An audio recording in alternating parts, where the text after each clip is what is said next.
असद एहसन से कहूँगा कि वो आए और प्यारे आका मौला हज़रत मोहम्मद मुस्तफ़ा सल्लल्लाहु अलैहि वसल्लम की शान में नजराना नात पेश करें। आपकी भरपूर तालियों के साथ अजीज़म असद एहसन।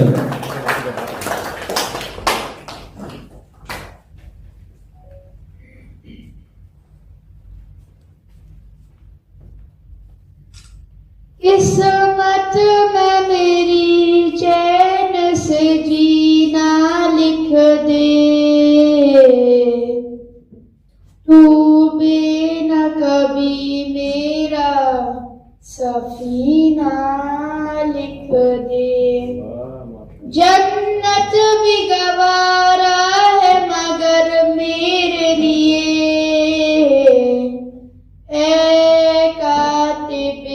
तकदीर मदीना लिख दे।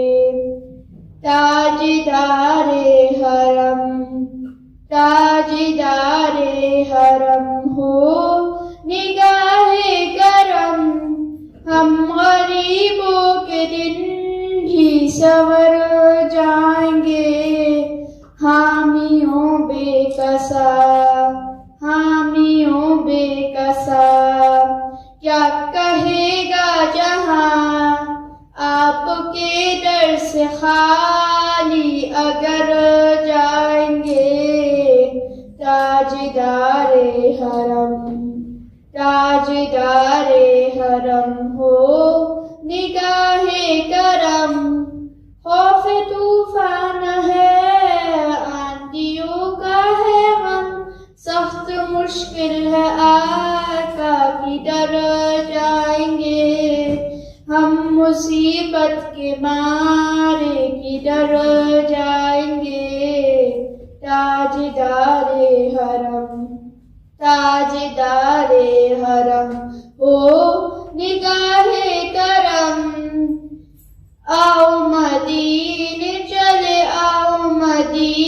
चले इसी महीने चले, आओ मदीने तजल्लियों की है अजब फिजा मदीने में, निगाहे शौक की है इंतहा मदीने में। हमें हयात नाम खौफे कज़ा मदीने में, बराए रास्त रहे खुदा मदीने में। माशाअल्लाह सलामत रहें। बहुत ही खूबसूरत कलाम और खूबसूरत अंदाज़ बयान अजीज़म असद एहसन, मोहतरमा साइमा एहसन के साहबजादे हैं और मोहतरम एहसन साहब की, और माशाअल्लाह बहुत मेहनत करती हैं आप बच्चों पे। अभी इसने कुरान पाक ख़त्म किया और एक खूबसूरत तकरीब मुनक्किद हुई आमीन की।